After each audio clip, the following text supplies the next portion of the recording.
So, Toy Story 2. Whew, boy. They sat down and like, alright, let's make this film. Yeah, sure, no problem. Well, alright. You know what? Let's not make this a film. Huh? Yeah, let's make this a direct-to-DVD sequel. Why? Well, those make more money. Let me explain that really quick, on the off chance you don't know. Disney, for a decent period of time there, really jumped on the direct-to-home sequels. They did that with VHS, and they later did that with DVD. And, so I don't want to say all of those suck, because that would be derogatory and actually inaccurate, but most of them suck. And the overwhelming majority of them are of lesser quality than the original film. The only reason I say overwhelming majority instead of all is because personal opinion and preference, right? But regardless of opinion and preference, they were done a lot more cheaply. Less animators, less money, less talent. Usually in some cases they would completely hire a new cast because the new stars wouldn't make the same money the film stars did, and they wouldn't be able to charge extra for being able to do a sequel. So, cheaper, less people. And they were shorter, too. Which also meant they were cheaper and took less time to make. But they would sell well. You know why? Because Aladdin sold well. Because Lion King sold well. You get the problem. Now, I'm not a big fan of this process because it's basically like looking at something and saying, oh, we made a big hit. Quick, let's immediately torpedo any goodwill we have there in exchange for money. And if you've followed my show at all over the last 10 years that I've been doing this at this point, you know that I'm not a big fan of torpedoing goodwill and customer satisfaction and faith in exchange for a quick buck. Now, you could argue whether this is valid or not, but, well, it is worth noting that historically speaking, the income from the direct-to-DVD things kind of started trickling out a bit. That's okay, they've got an answer for that too. All they have to do is make them even more cheaply, so they can continue to make more returns. A higher percentage yield, even if they're making less actual money. Disney. So they wanted to do that with this, because Toy Story was a smash hit. And they owned Toy Story. Remember the wonderful rights issues that resolved at the end of Toy Story 1? Yeah.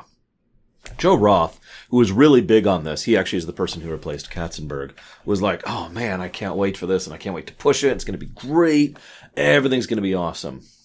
Meanwhile, the actual Pixar team is like, okay, let's keep divvying this up. Now, I already talked about this in A Bug's Life, but they were continuing to do that here and in the next film, Monsters, Inc., whenever that's coming out. I think that's the next film. So they wanted to start up another group and another creative lead team and another writer staff team. And again, try to make multiple teams working on multiple movies at the same time, because that's how that works. Now, they already had the rough ideas for Monsters, Inc. already going. And I wrote down his name. Pete, I don't know how to pronounce this, Doctor? It's not spelled like Doctor, but it sure as hell looks like it's pronounced Doctor. Anyways, Pete Doctor, I'm just going to call him that. Was already working on the early concept stuff for Monsters, Inc. Stanton was in the middle of Bug's Life at this point in time. So they bring in Ash Brannon. Now, if you've paid attention, Stanton is a name you'll be hearing in the future because he kept working with Pixar. And Doctor, however you pronounce it, is someone who kept working with Pixar. He would be seen in the future. And Brannon, not so much. He did this, did a decent job of it, and then bailed. Now, you might think, why? I think I have a theory, but let's keep going. So they sat down and they're like, well, how do we work this script out? And they had a really cool idea. So we've established this premise, right? Concept stories, as we already talked, that's kind of Pixar's shtick, their wheelhouse. So how do we address collectibles for toys? Lasseter himself apparently was the kind of person who would, put toys up on a shelf and not play with them in the wrapping and the original thing and whatnot. I occasionally move these suckers around and make sure they're dusted. That's why the duster's right there.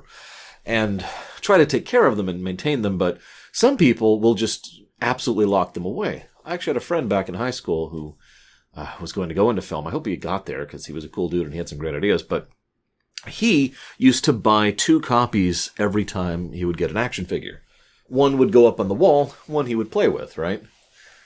Imagine from the toy's perspective in the Toy Story world, the toy that's stuck in the box and the toy that's out playing. Just picture that for a second.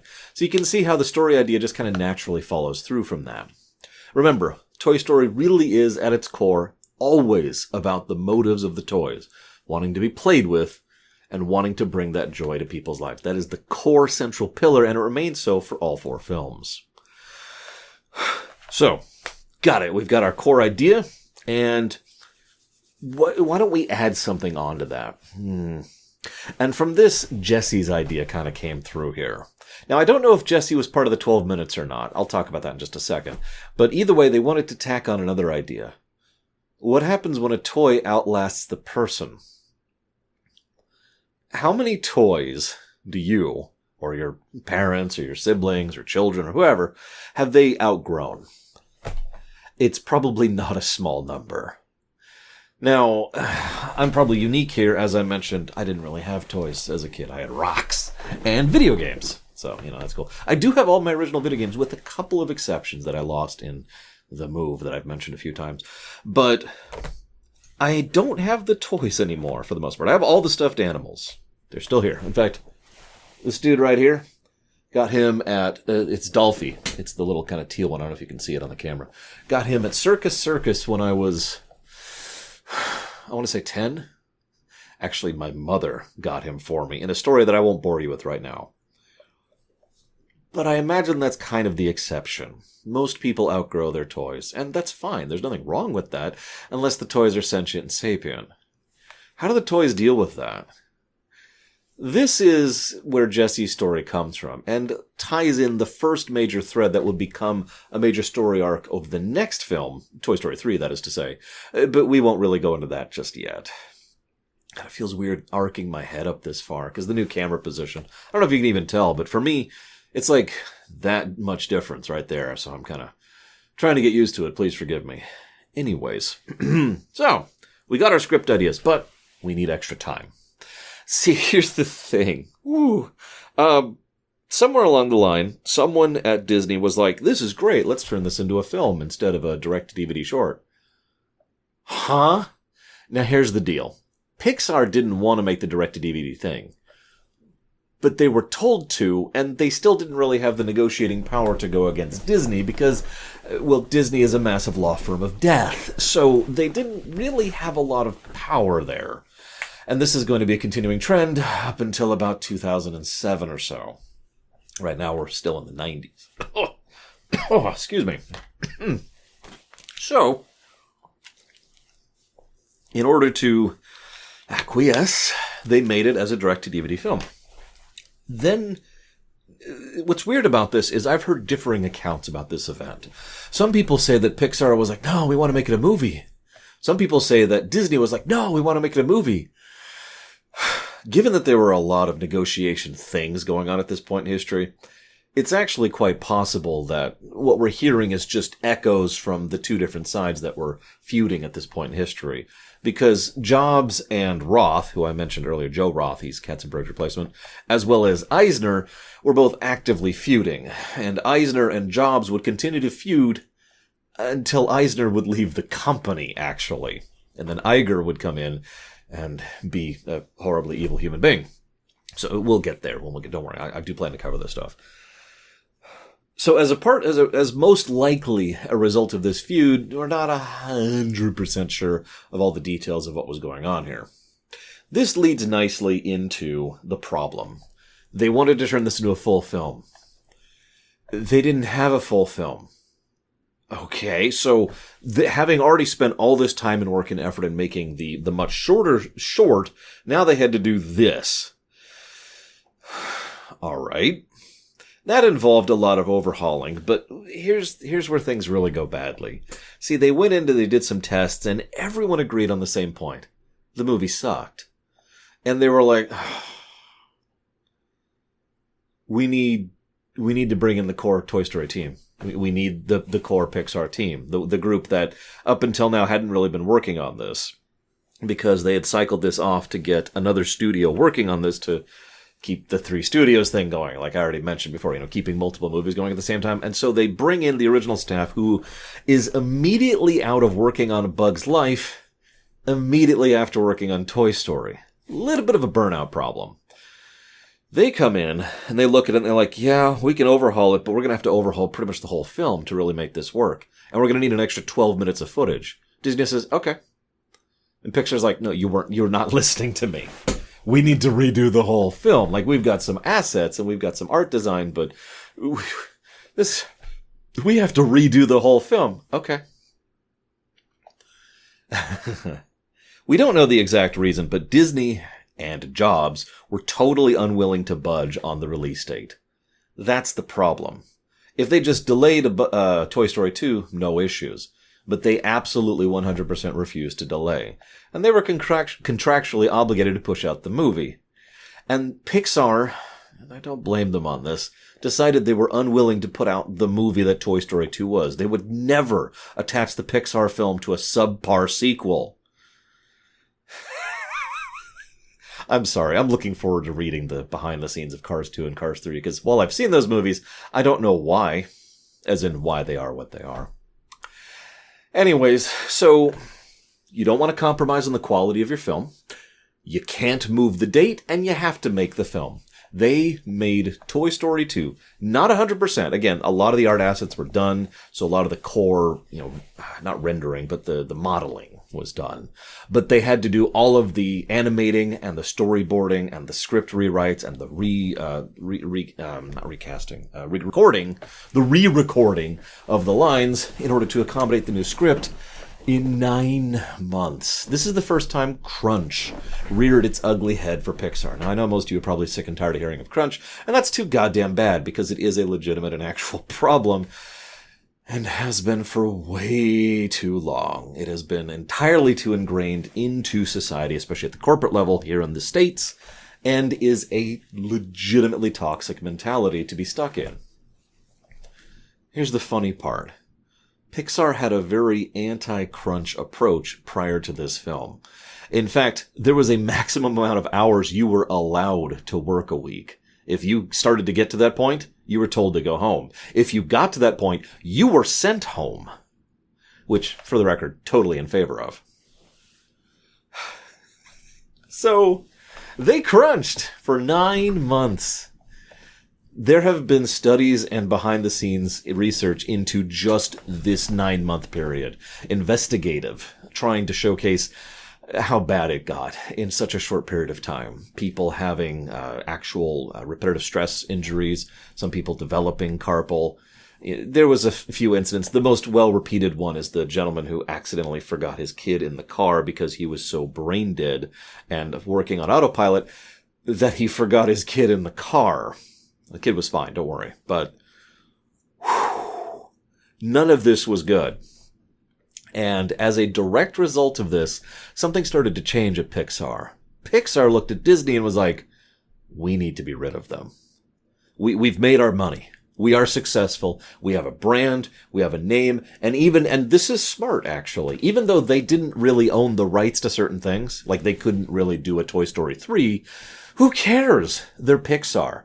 Pixar had become a name, especially after Bug's Life proved the formula. Remember I talked about that? And Toy Story 3 would be the third one in the sequence, as I already talked about in the last time. So, with Toy Story 2, which was a financial success, let's see, $90 million budget, $497 million box office, they were able to finally start pushing away from Disney. Because Pixar universally believed that the corporate mentality of Disney, which mandated and superseded the creative mandate, was something that could no longer be withstood. The problem is they were stuck in contracts that they signed in desperation when they were trying to get Toy Story made. Now, if that sounds familiar, it's because Disney has pulled that exact same trick with multiple studios over many years. For longer than I've been alive.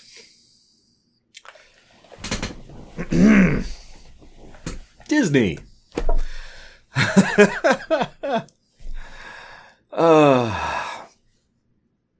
Couple other things happened here. First of all, let's see here. Look at my notes. They had a couple other problems, including the fact that there was an accident where they accidentally deleted one of the core data servers. Let me try and explain this. Let's say you're trying to animate a scene, okay? Now, you can have all of the textures and files on your computer and then load them up and then try to do it. Or you can have them all in a central server, which your computer then references periodically to check for updates and whatnot. Now, the reason that works better is, well, there's actually a lot of reasons. First of all, you can have a lot of people working from the same core files, like the image files and the model files and the skeleton files, all over there. And if you need to make a change, you just make a change to the core files, and then everyone who's working on the animations can see the change. And then what should happen is someone's job should be to go around and say, hey, we've adjusted the height of Woody's hat by 3 centimeters. Be aware of that for your scenes. Do a repass, Or we've been updating. This also allows them to start working and animating even before the core files are done, because you just have a reference tag there. This texture should be this file, and this texture should be this file, and you just have a placeholder in the interim pointing towards where it will eventually be in the core server. Sense, Mike? There's other benefits here, but I wanted to mention that really quickly. Because, well, there is a detriment. If all the files are over there, if those files get deleted... So those files got deleted. No problem. We do regular backups. Oh, the backup wasn't working. I used to do a small amount of side work in data backup recovery. I don't know if you know this, but part of that is daily checks to make sure that the backup goes through and to check to make sure that the file is actually there and working. Daily. Nobody was doing that at this point in time at Pixar. For all accounts, because I've heard a few people talk about this incident, they learned their lesson after this one and completely overhauled their data backups processes, which is a good thing. Because right now they're out 80-90% of their work. Years, literal years, plural of work, gone. This would have been extremely bad. There's a good chance a lot of people have been fired. This could have probably led to actual lawsuits, because Disney, very law firmy kind of a company, would have no problem contractually deciding to use that as legal ammo to go after Pixar, possibly even trying to, heaven forbid, acquire Pixar.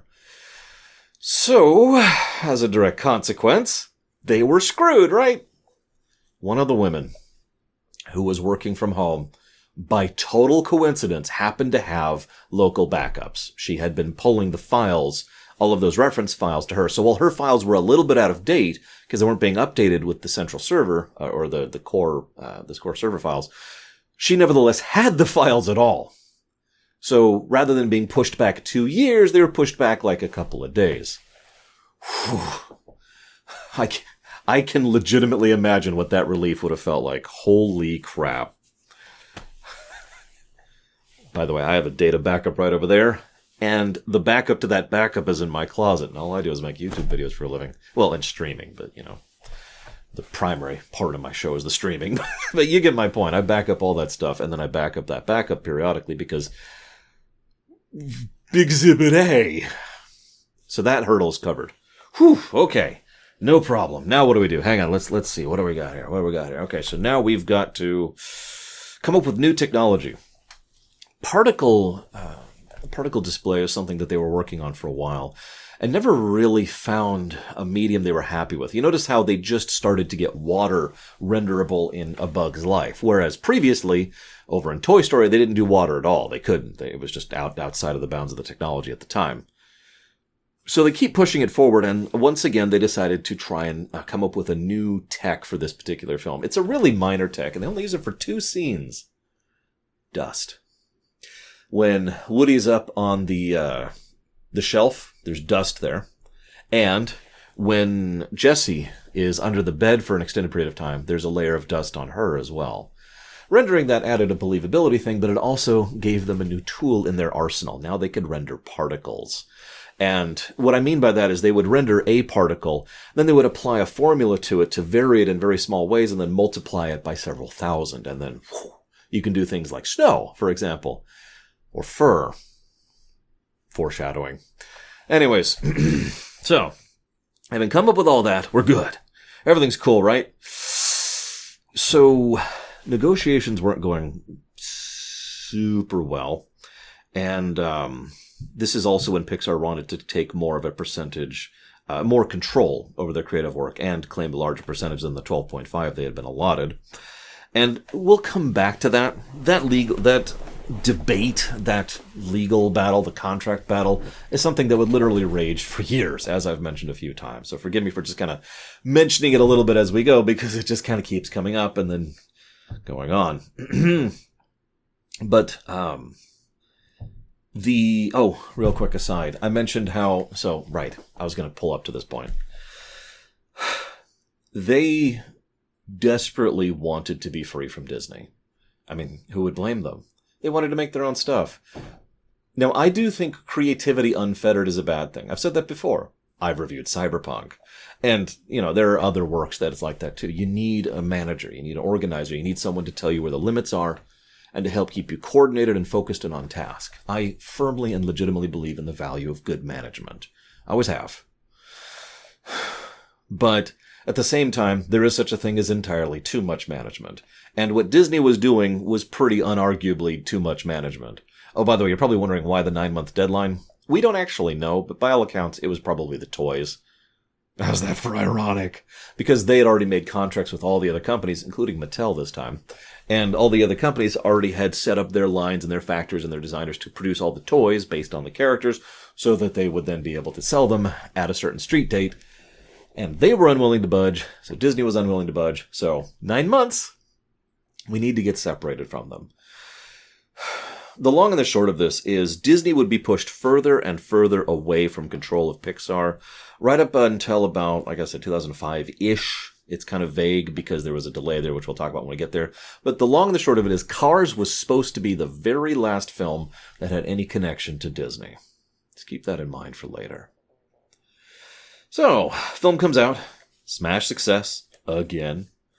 And this is a good time to mention, I already mentioned, I can't remember his name, Ray something. I haven't, it's in the other note, right, this is a new notebook. Back in Toy Story 1, I mentioned that one of their sound designers was one of the people who worked at Lucasfilms during the Star Wars tenure. I talked about that. He was also being promoted up the chain and being more involved with the sound editing and sound mixing, and he really started shoving the Star Wars references in hard. The most obvious place is during the intro, but if you pay attention to some of the little sound effects as they're going through, there's quite a few interspersed throughout the film. No judgment, by the way. It adds a nice, almost unique sound to the film, because about half the sound effects are kind of cartoony, and then half are not, are just legitimately well-designed sound that just sounds like it should sound. And it creates a unique tone for the films, and this is something that would go forwards as well. But the film comes out, woo! Okay. Hang on. How did they manage this? Well, aside from working themselves into literal injury, and nearly a terrible situation for a young child, the other thing they did was they reused a lot of assets and a lot of scripting and storyboarding that was already done. The dream sequence, the TV show. So the dream sequence became Woody's dream sequence with the cards. The TV show became the video game. They brought in, Jerry, I think was his name? I wrote it down somewhere. We're gonna go with Jerry for the time being. They brought in him because they'd already rendered him, because he was already a model they could just animate, who already had all of the anchor points and all of the textures and meshes and skeleton and done. So, okay. And they did a lot of that. There's actually a lot of reusage of assets, almost entirely in ways that are creative enough that you wouldn't notice unless you're paying attention to it. Now that's good. That's actually very inventive and awesome design. I also don't want to sound like I'm being dismissive of Toy Story 2. After all, they went out of their way to try something new. So in addition to the dust particles thing, there was one other thing they really wanted to work on. Terrain. If you've been paying attention, Toy Story occurred in a grand total of about 3 areas. The one house, which was only partially rendered. The other house, which was even less rendered. And the gas station and the pizza place, which were actually technically right next to each other. But you get the point, right? So 4 areas if you want to stretch it. All of those were small scale, and the camera was zoomed in substantially. They were effectively making a theatrical play. Now, no judgment. There's nothing wrong with doing a play in film format. In fact, there's a whole genre of that, which I can't think of the name of right now. But what they wanted to do was more. So they did A Bug's Life, which was the island, the city area, and the mariachi band. And that's it. Even less areas than before. Okay. Now, those areas were denser and more rendered. More of that island was actually designed and crafted than Andy's house. But again, they wanted to push that because until they could get the camera out of the theater play, they just couldn't do certain story ideas. They weren't feasible. Hence this film. This is probably Toy Story 2's biggest overall contribution to the Pixar library in general. Zooming the camera out and letting it move more. Because in this film, we have Andy's house. We've got Andy's front yard, which is better rendered than it's ever been before. We've got the neighborhood, which was kind of showcased in a copy-paste sort of thing in the first film. And then we've got the office space and the apartment complex and the elevator construct and the street in the city and Al's toy barn and the airport and the airplane. You get the idea. Allowing them to get out into more open areas was a tremendous creative tool for them and why they pushed for it so hard. By the way, all of this is stuff they wanted to do back in Toy Story 1. But, tech and time. So, woo! So we see the video game. Can I just say those are amazing graphics for an SNES game? I mean, I love SNES graphics, but those are impressive. Like, even at the latest, that would be like PS1, N64-ish era, and maybe a Dreamcast or a Saturn, I don't know, but I don't think they would have been able to pull off that particular level of graphical fidelity. Roll to disbelieve. Sorry, dumb joke. I'm sorry. I'm having trouble breathing today because of allergy stuff. You may have heard that already. So I'm trying to give myself pauses to breathe here. It's okay. I hopefully don't have COVID. If I do, you'll know by the time this comes out because I will have died by the time this comes out. It's okay. The video will still come out. That's how that works. That's why I do. Well, it's one of the reasons I do stuff 2 years in advance. So the graphics are awesome, and the bots that produce bots, and I see Robotnik's back, and he's still glow in the dark, and everything's cool, and then they die, and that's nutso, and then there's a seminar on what to do if you or a part of you is swallowed. Did anyone else catch that? I know that we try not to think too much about the world building of these films, but oh my god! Just remember, they're at least partially cognizant of limbs. Not all of them are, but some of them are. And in several cases, they literally could just be swallowed, and that's just horrible. Okay, we're cool. Nothing going on. Using the blinds as like a Morse code to signal the other houses, that's really cool. That's probably one of the better bits of world building in this particular film. I'd say the third or so best bit of world building here. Because it helps to indicate and showcase the idea that there is a communications network and that the toys across different households are all trying to connect with each other, regardless of their kids, right? I don't know. I don't have anything to add to that. It's just cool that they've got that kind of information network. We already saw a little bit of that with the Army toys back in 1, but now it's going cross-house, which is even cooler. Meanwhile, we have Buster. I do like the fake out there. Buster, the dog, it shows up.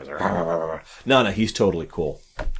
Am I the only one who thinks that the toys and the animals getting along just kind of makes a weird amount of sense?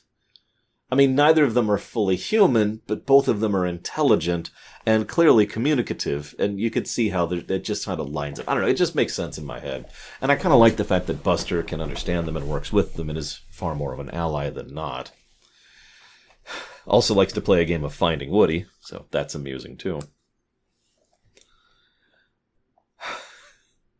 So, you've got 5 minutes, kiddo. 5 minutes, huh? How many of you were those kids where you were told you have X time before you're leaving, and so you'd immediately start playing, thinking, oh, goody, I've got X time left? You'll notice I am not raising my hand for once.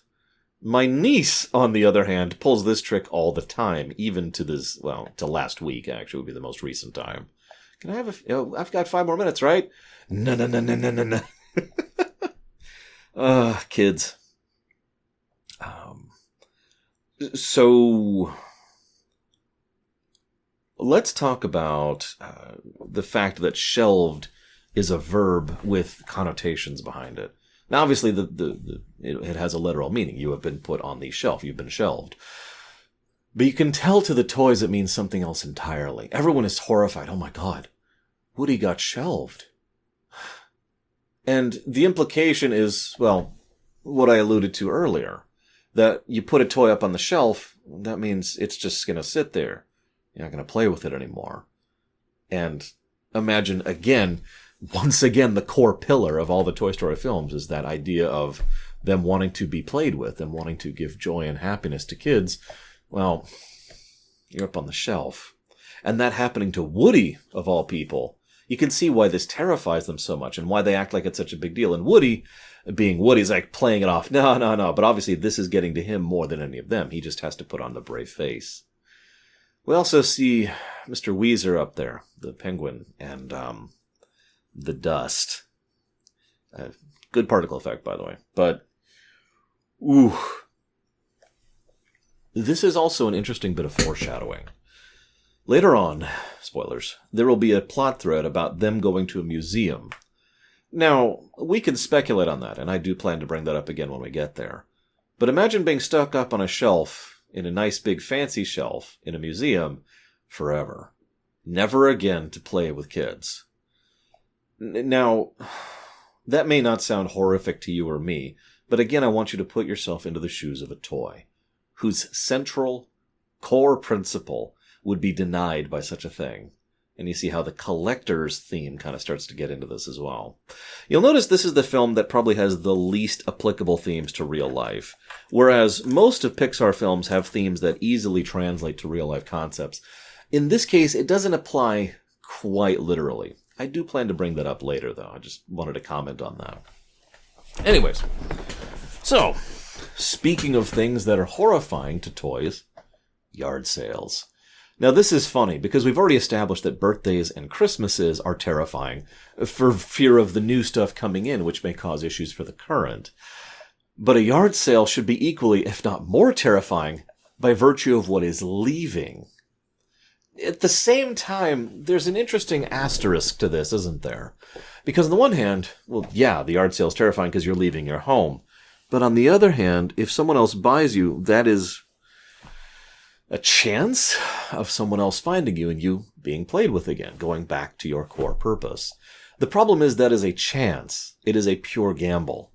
And such a gamble with something that is effectively your life, I can see why that would be so terrifying, even if it might lead to a good thing, or even a better thing, because it's still such a dice roll. I guess the only real equivalent we could have for that in real life would be our workplaces. How many times have you worked someplace where it was more or less random luck that determined whether or not you got to keep your job? Now, I had that several times in my life, because I used to work in IT, and anybody who knows anything knows about how IT just does this when it comes to a workplace. Oh my God. I was part of the generation which grew up thinking IT would be the secure jobs, right? That's the sure bet. And then by the time I got out of college, that was the aughts. Yeah, that was an interesting wake-up call. And what's really sad is that hit basically every single one of my friends, too, in basically the exact same way. Hell, it took some of my friends years to finally get an actual IT job to apply their damn degrees. Or in some cases to not apply their degrees at all, but, whatever. So, this then leads to the team continuing to have no idea how to understand Woody, apparently. Oh no, don't commit suicide, Woody. Guys, he's clearly going there to rescue someone. Buster is adorable here. I don't like dogs all that much. Don't worry, I don't like cats either. But Buster is adorable here. Then Al finds Woody, and this becomes interesting. First of all, this is admittedly cheating by pulling information from future films, but we find out later that Woody is at least 2 generations in. And he will go even further into generations as time goes on. Again, spoilers. But my point is, he's from the freaking 50s.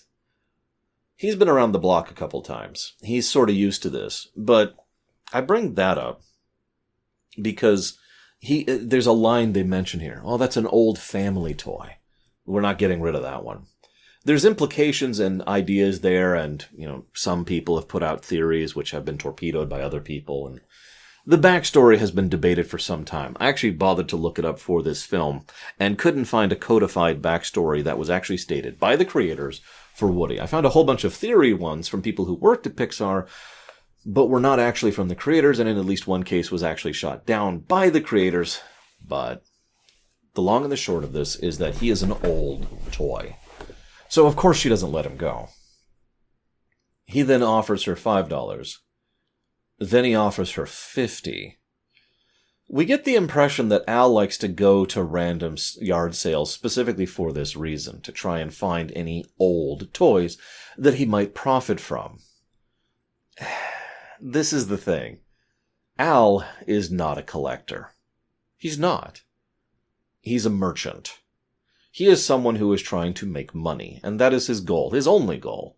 Now, I say that with absolute derision because I firmly believe, forgive me, that if your only goal is to procure money, you're doing something wrong. Asterisk. If you're in a situation where the only jobs available to you are ones that you hate, then obviously you're going to do that job just because you want to make money. So that's not quite your fault at that point, is it? But you get my point. If you walk into a situation with knowledge and forethought and power, and your only goal is money, piss off. This leads us to Al. He's not an enthusiast. And I'm going to use that word, and I'm going to replace it with another word, geek, because that is how I use the word geek. A geek is just an enthusiast. Whatever they're into. They could be into cars or planes or video games or computers or space or toys. Doesn't matter. That's a geek. A geek is someone who enthuses about something, loves it, cherishes it, enjoys it, and likes to share it with others, usually. That last part isn't mandatory. I like how the film goes out of its way to establish immediately that Al is not a geek. That he is not, he's just like, oh my god, it's the original thing with the original props, I'm going to make so much money, this is so useful. And then he tries to buy it, and she locks it away in a safe, and then he picks the lock, distracts her, picks the lock, and straight up steals it right from under her. So yeah, no, we have exactly established what kind of person Al is. Side note, Mr. Potato Man continues to suck, because he's terrible. So we're going to fast forward a little bit. He gets sent in, and he interacts with Jessie, played by Joan Cusack. Now, Joan Cusack's awesome. I actually like her more than her brother. But I will always remember her most from Addams Family. Is that just me? Does anyone remember her role there? Real quick. She nailed that, I think. Yeah, so they're talking about that, and they're discussing, and she's super enthused and kind of creepy. And then we see Kelsey Grammer. I mean, Stinky Pete. He's still in the box. Mint in the box. Did you catch that? Sorry, my nose itches. Mint in the box. Go back to that central pillar. Toys. Play with. Fun. Now imagine you've never been removed from your box. That sounds like some kind of hell to me. That actually sounds horrific. Now, I do have a little bit of a claustrophobia problem. I've mentioned that a few times before, like in the Aliens Rumination. But that is nightmarish to be stuck in there, and not just, the physicality of being trapped in a small cell for a long period of time, but also being deprived of your purpose in existing, which actually I can understand very well on a very personal level. That is hell. That is hell right there. Now, I'm not trying to dissuade or speak positively of the villain, but at the same time, at least there is a very understandable motive behind this gentleman. Unlike Al, money, money, money, money, Stinky Pete is someone who is a trauma victim, and we can at least understand partially where he's coming from. But I am, of course, getting ahead of myself. So there's also a nice contrast in the fact that he has difficulty moving and functioning and isn't very athletic, which makes sense. He's not used to it. Contrast Jessie and Bullseye, who are both very active and run around like maniacs in every possible possibility. This is further emphasized by the fact that they run around a bunch because neither of them wants to be stuck in the damn box. I'll cover that in just a moment, too. So there's a bit of quick and dirty exposition. They really like that in Pixar. We see Time and an ad saying, doctors say Americans don't eat enough fat. And Sputnik is mentioned there as well. We then see an ad for sugar frosted and dipped in chocolate cereal. Okay, in real talk, that actually sounds kind of gross to me. But then again, I like shredded wheat plains. What the hell do I know? And then they're like, okay, we've got to go rescue him. Call me surprised. Mr. Potato Head actually volunteers to go. I'm really shocked by that. Anyways, we then see bits of the show, and it's actually pretty adorable, I'll give you that. I want you to picture Woody's viewpoint for just a second. To really frame this, and I know this is going to sound like a strange statement, but just bear me out, okay? He didn't know any of this. Imagine one day you walk into a museum or a gift shop or something, and you, the real person watching this video right now, find out that there was a show that you are based on. You get my point. There's a show that was your life, or it was that you are based. You get the idea. And there was a whole line of toys and merchandising and adverts and everything, songs. You know, they did the howdy doody thing for you. Now, I imagine most people's reaction, if you go to the comments, is going to be something snarky or meme related. That's fine. No judgment. But what would your real reaction be to that? Because there's only a few ways to really take that in, and several of them are going to be...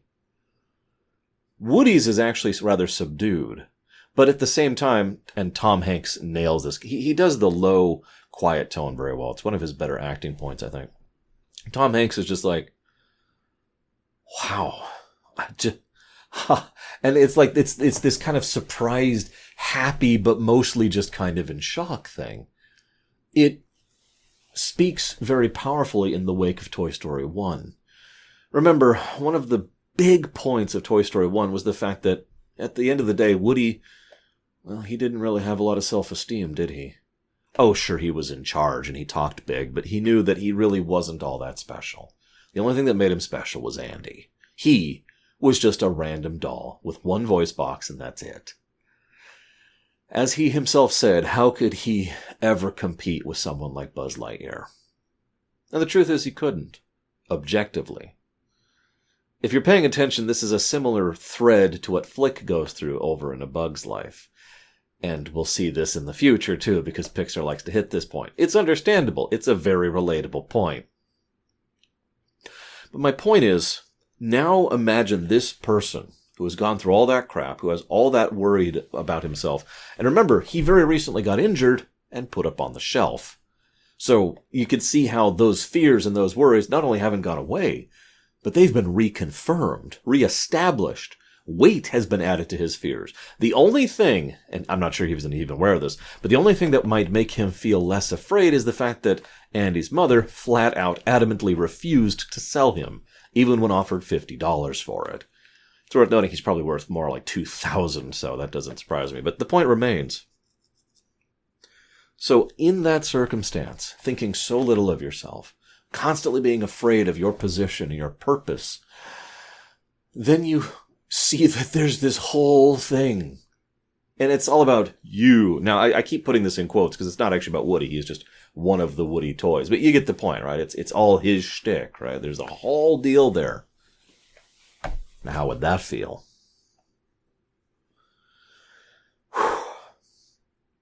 So Jessie, this is when Jessie starts to talk about how much she doesn't want to get back into storage.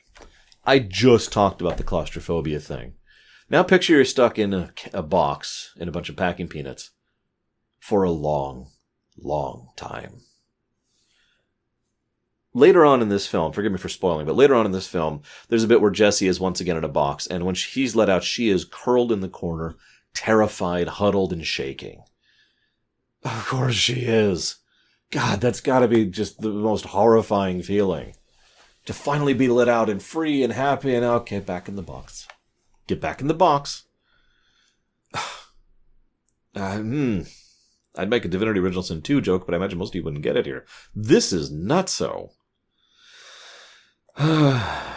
So, Al comes back in. You know how you can really tell he's not a geek? He has no appreciation and he has no care. Now, let me explain that really quick. On the one hand, a geek could be someone who just absolutely loves playing with the toy or thing or whatever, right?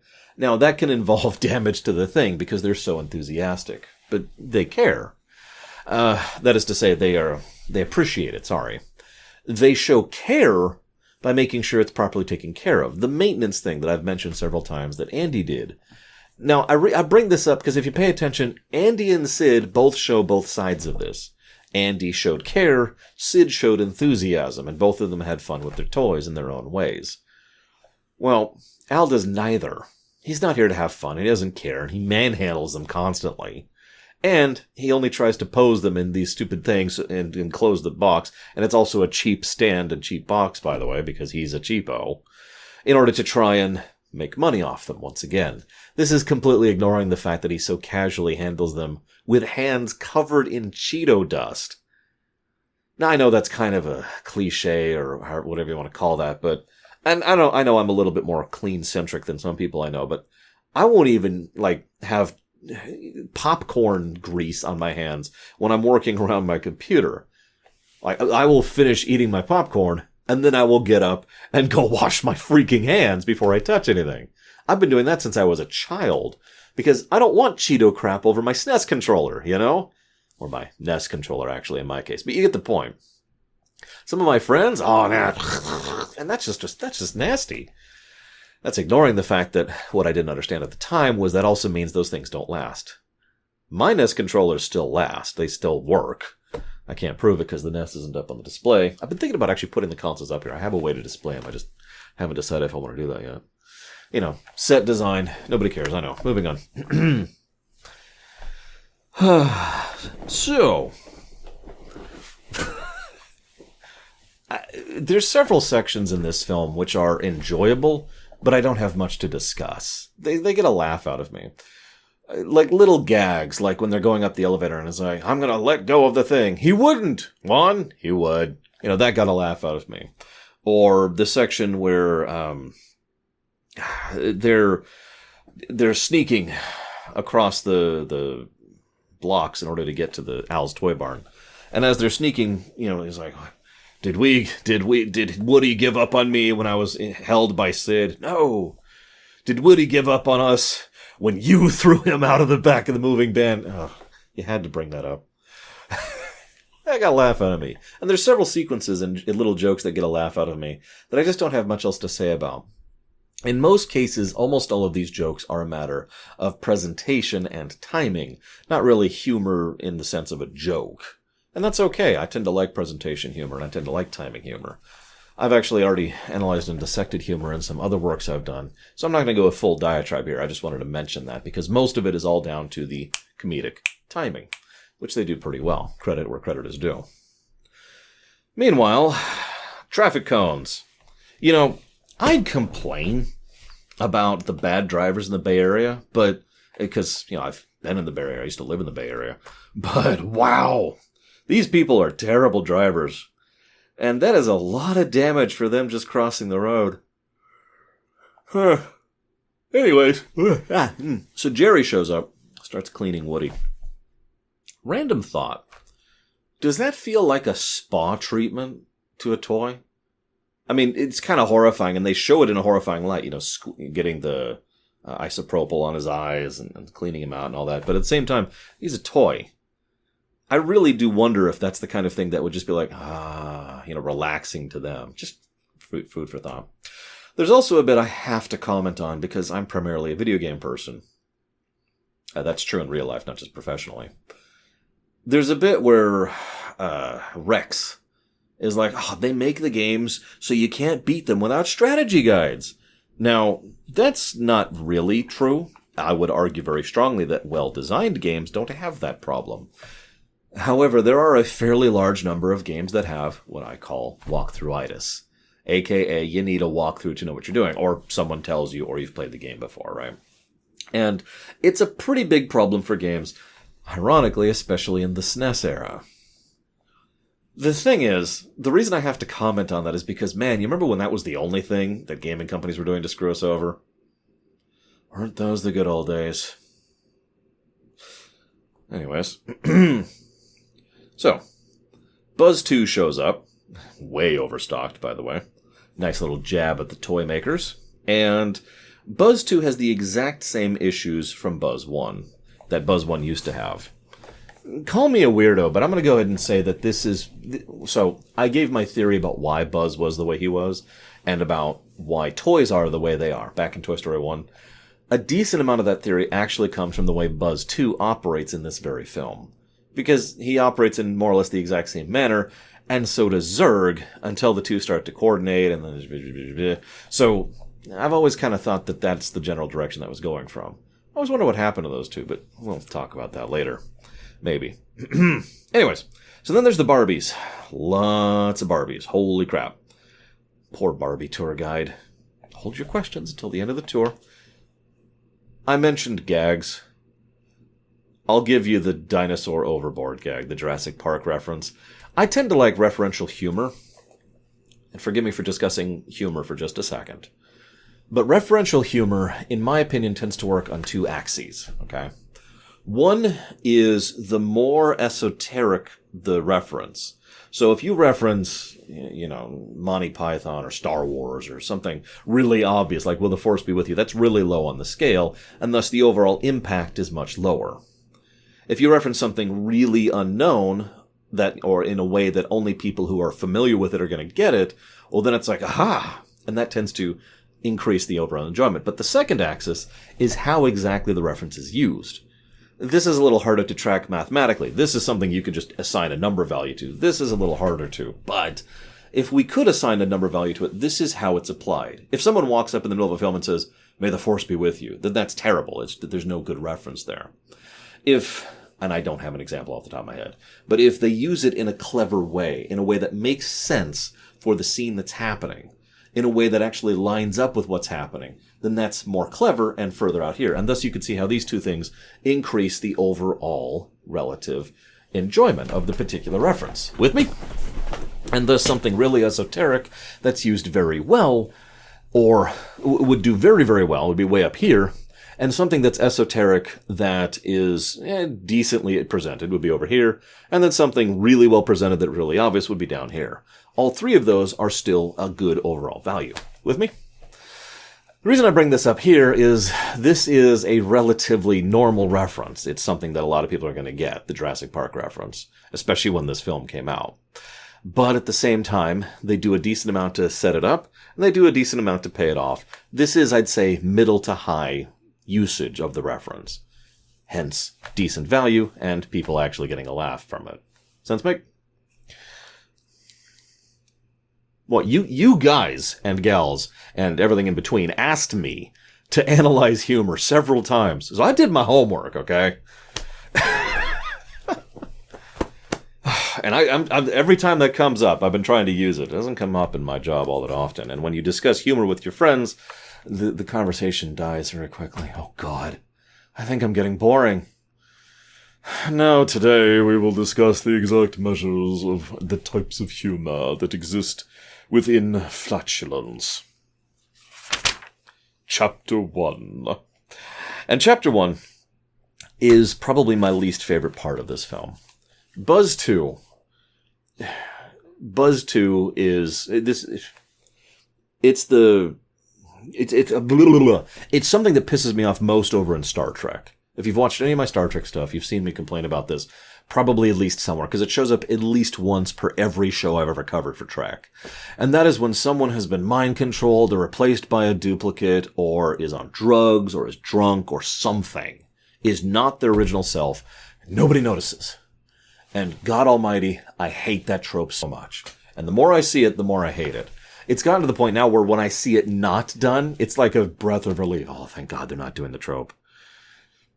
So Buzz 2 is not Buzz 1. Then nobody notices.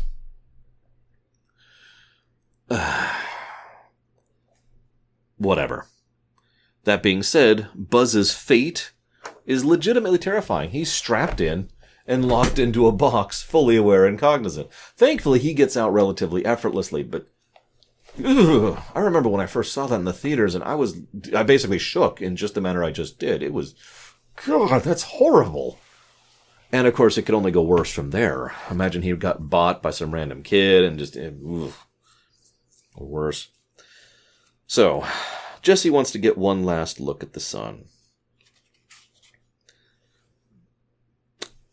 This is when the song plays and we get Jesse's backstory.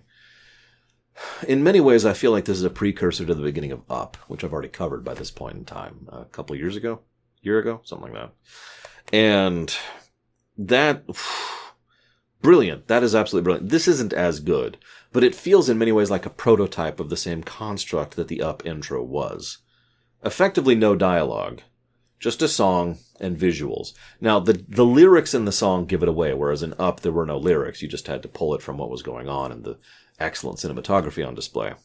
But here, we notice that this girl, and several bits of exposition are gotten across very efficiently and quickly. We find out that she doesn't have a lot of friends, and she's not got a lot of toys and a lot of things, but what she has is well kept and taken care of. So while she doesn't have the kind of money that Andy or Andy's mother has, she nevertheless does have the same care for her toys like Andy does. Then she gets a friend, and then she starts getting to other stuff. Her interests shift and become more girly. Quick aside, did you notice all the posters and music stuff she puts up? That's all 60s stuff. Think about that.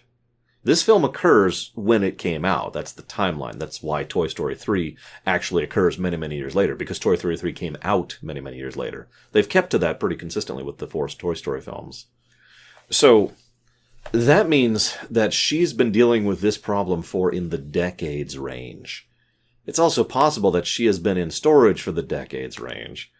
And yet there's one last thing, which almost could be considered a twist of the knife. When she's found.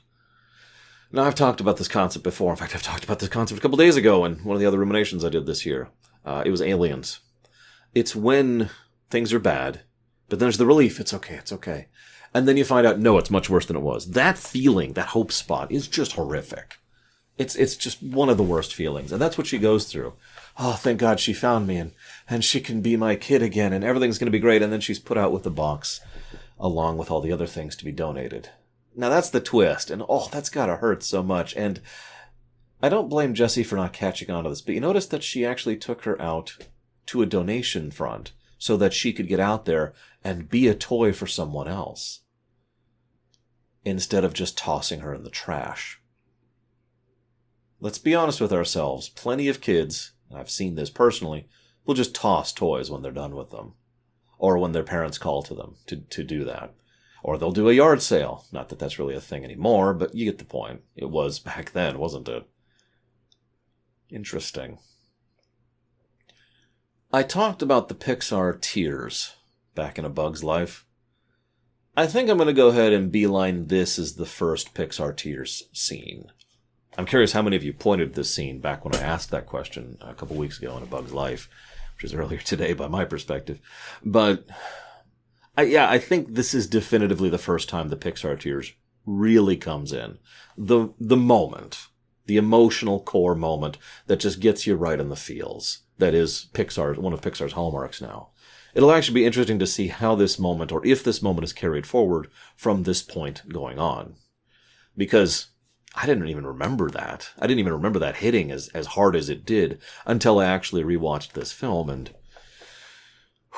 wow.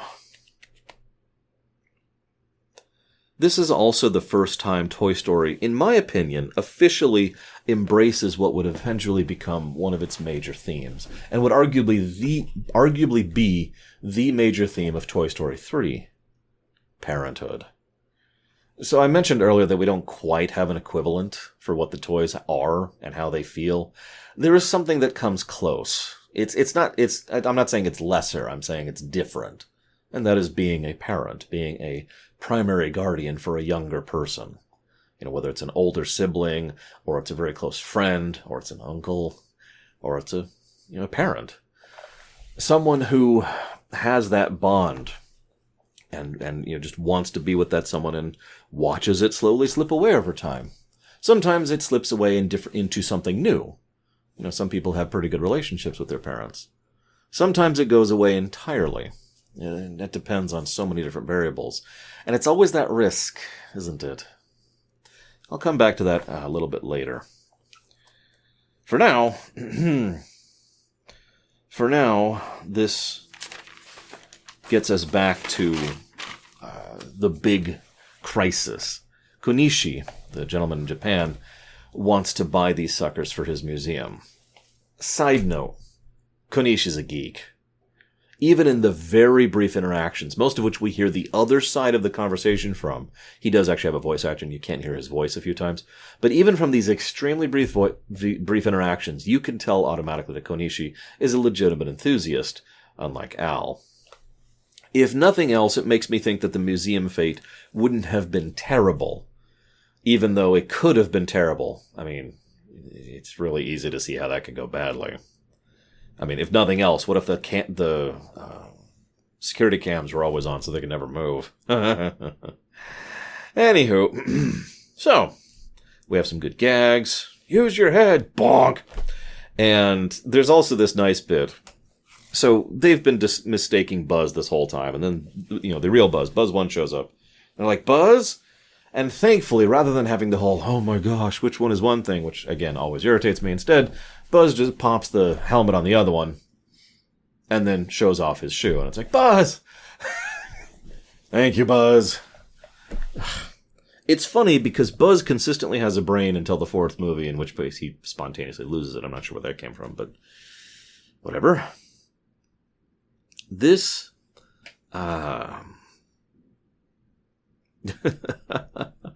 this leads to the big confrontation between Buzz and Woody. You are a toy! Nice symmetry. I'll give you that. And it works quite well. And again, speaks to the central pillar, which these films never get away from. But we see two competing issues here. The one is Andy's, well, let's actually come back to that. The one is the others. He doesn't want Jesse and Bullseye and the Prospector to be tossed back into the bin. That's just cruel, and he wouldn't wish that upon anybody. It is, of course, the obvious solution to ask them to come with, which he then does. The thing is, and I'll come back to that in just a second, though, the other fear is really the big one here. He is afraid of losing Andy. This is when that Parenthood point gets hit a little bit harder. He has a line I wrote down, just to make the point here. I can't stop Andy from growing up, but I wouldn't miss it for the world. Right there. That's the Parenthood thing. Right there, and hits the nail square on the head. So, da-da-da! Turns out Pete, that's to say, the Prospector is the villain. This is when he kind of displays his mentality. Now, this is probably one of the weakest parts of the film, if I'm being completely blunt. The Prospector being the villain twist doesn't really add anything, and also kind of comes out of absolutely nowhere. He is portrayed multiple times in his subsequent scenes after this point as being someone who believes kids are terrifying, dangerous things, who damage their toys and can't be trusted. Where does that come from? And why?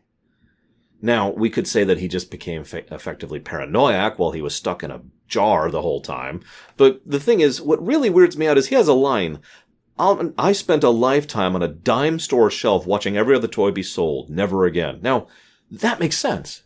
That makes absolutely perfect sense. He has gone through hell, as we've already discussed. So, he doesn't want to go back to that. He doesn't want to go through that. But then, this conflicts with the other lines. And if I might be so bold, I feel like several sections of the script at this point of the film were part of that crunch/rewrite problem that I mentioned earlier. Excuse me, problems, because they're two separate problems. Either way, the film kind of starts racing through things. Some of the Zurg jokes got me. No! You got me there. And we have a little bit of complexity here. We've got the fragile sticker thing. This is when I talk about the different areas they've been to, which I already mentioned. This then leads to the tech test. Remember, Pixar is always trying to push the technology forward and is constantly trying to improve, not just in the specifics of what they can do, but to do new things that they weren't able to do before. I don't know how to describe this, and I'm an idiot, so please forgive me for stumbling through this. But the particle thing was an example of that, and the larger terrain thing is an example of that. But there's a third thing that I deliberately didn't mention until right now. The luggage sequence. They wanted to show a massive sequence with lots of moving parts, all moving simultaneously and keeping track of everything. And they wanted to do that kind of thing because that'll come up in Monsters, Inc. And, of course, they wanted to push the tech forward. This is another tool that they can develop to add to their creative arsenal. This sequence, when they're going through the luggage compartment, took an average of 70 hours per frame to render. For those of you not aware, those CGI intro things I tend to do for most of my Star Trek videos, yeah, those take on average about a week to render. So, yeah. Anywho, so he's like, no, toys get destroyed by kids, and he's grabbed by a kid and taken off to be with a kid. Okay, that's cool. You wonder, because it's portrayed as if it's this big karmic retribution thing. Now you have to be with a kid. Maybe I'm the cynic here, but I like to think that once he discovered what it's like to actually play with and be played with by a kid, actually to have the core central element of what and who he is, that he actually liked it and enjoyed it and started to mellow a little bit and had, an actual decent ending. Anyways, this then leads immediately into Jesse freaking out, I already talked about that earlier, and believability being stretched to the absolute thinnest as Bullseye manages to keep up with an airplane just prior to the airplane taking off. Sure. Whatever. Nice camera shot. Camera pulls out. We see the luggage carrier at the next door. I don't even want to think about how much of an issue that was for those neighbors. And it also, one last point, I mentioned how the toys and the animals would get along. It just occurred to me, it makes a lot of sense that toys would play video games in their spare time. But no, think about it. It's a perfect fit. It lets them do something and actually engage themselves mentally and physically, while at the same time staying contained in the room because they can't safely leave the room. So, yeah, okay, that kind of works. It's kind of an early COVID sort of a thing. Jessie has been stuck indoors for probably in the decades range. And I only point that out because the way she so aggressively embraces playing in every way, just opening the door to let Buster out is just a, yes, let's go do that. Yahoo! Well, wouldn't you? So that ends the film. Decent film. We have a admittedly relatively weak mid-credits scene where they go through the usual stuff. There were a couple of gags there that actually caught me. First was the Mr. Potato, the TARDIS, but the second one was the Bug's Life thing. Hey, we've got Bug's Life too. Well, it's not Bug's Life too. What do you mean? Camera zooms out. Wah! Okay, you got me there. So that's been Toy Story 2. Probably one of the weakest ones so far, and keep in mind, both of the films I've already covered have been relatively weak too. Oh, don't mistake me, there's some good stuff here, but so far I haven't seen something that would qualify as the biggie for me. Not yet. I do hope you will join me next time when we cover whichever film is next. I don't know off the top of my head, and I will see you there.